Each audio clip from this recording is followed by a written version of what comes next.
In this video, we'll learn how to check the rotary hook timing and gap for your HappyJapan HCD3e-15 needle single-head embroidery machine.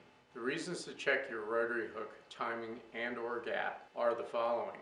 If your machine is skipping stitches, possibly breaking thread, or even in the worst case, the needle is hitting something as it goes up and down, and not only is it doing it on one needle position, but on every needle position that you try.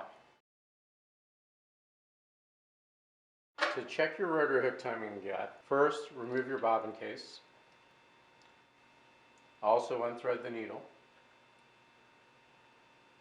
and tuck the loose end into the spring above. Next, remove the needle plate. In the kit that came with your machine, you'll have what's called an offset screwdriver, which will be a screwdriver with a 90-degree bend. That'll be appropriate so that you can remove the two screws at the back of the needle plate. Loosen the screw by a couple of turns. And once the screw is out and above the plate, you can easily spin them off with your fingers. And with the screws free, you can lift the needle plate free of the rotary hook area. First, let's explain the rotary hook. This is the rotary hook assembly, which includes the container that the bobbin case sits in when the machine is embroidering. When the machine is embroidering, this assembly here spins counterclockwise, like this. As it rotates, look for the point of the rotary hook. You can see that right here. There are actually 2 points. There's a rear point and a forward point.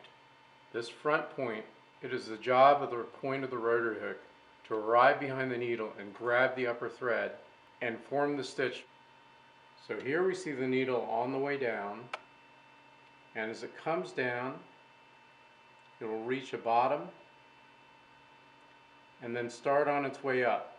So at this point it's starting on its way up, and on its way up you can see that the point of the hook is arriving right behind the needle, and it's at this point that the rotary hook point can grab the thread.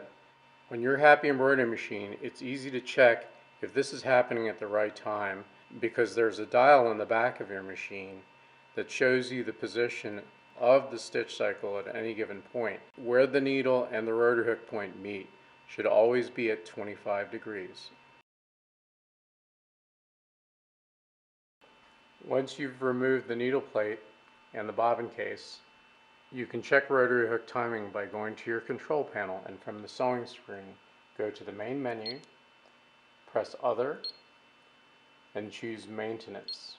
We'll first put the machine quote-unquote in gear by pressing this button here, which changes jump to drive. We press and hold the plus button. Pressing and holding the plus button bends the rotary hook and moves the needle bar up and down together as if the machine were sewing. We'll need to stop this at the precise point where they should align together. That's at 25 degrees. In pressing the plus button, first get the needle bar only as far down as you can get it. The most important thing is you stop it when the needle bar is most of the way down. Next, go to the back of your machine and access the timing dial that's mounted to the back of the upper shaft. That dial is behind the rear cover of the machine. You'll need to remove these 2 rubber covers. One of the rubber covers exposes the pointer, which shows what degree the main shaft position is on, and also a socket where you can manually turn the main shaft. Use the 3mm hex wrench that came with your embroidery machine's toolkit to turn this. Since we've used the front screen to partially bring the needle bar down, the main shaft position is already pretty close to the timing point, which you'll remember is 25 degrees. So that means all you have to do is turn it a short way, the rest of the way to 25 degrees. Turn it in whatever direction is shortest to turn it to exactly 25 degrees. You can see that there are numbers marking every 10 degrees, so we want to stop this exactly at the mark between 20 and 30 degrees. Align that so that the 25 degree mark is eye level with that top level of the pointer. However, make sure that when you leave it at 25 degrees and remove your wrench, to check carefully that this does not move on its own. that it stays at 25 degrees. So with the main shaft at 25 degrees, this is exactly what you're looking for. You're seeing the point of the rotary hook covered by the needle. For example, if this is what you're seeing at 25 degrees, the point of the rotary hook is not behind the needle. So if at 25 degrees you're seeing this, then the timing is late. If, on the other hand, you're seeing this, where the point of the rotary hook is past the needle to the left at 25 degrees, then the timing is early. Both late and early are incorrect. The timing can also be off to a more severe degree. Instead of being slightly late or slightly early, instead an entirely different part of the rotary hook may be under the needle when the needle is trying to come down. In this case, if this is at 25 degrees, it's very likely that the needle is colliding with the rotary hook, which may have caused the needle break. We've also mentioned in checking rotary hook timing that we also should check the gap. The gap being the distance between the point of the rotary hook and the back of the needle. This gap has to be very, very close.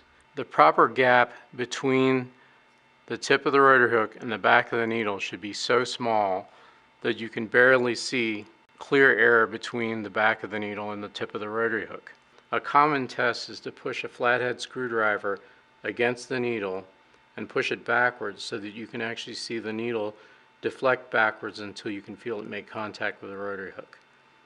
See how very slight that deflection is before it hits it when the gap is correct. So this has to be very, very close. Often a piece of paper or a business card. If the gap is any greater than this, there is a good chance that the machine cannot properly make stitches.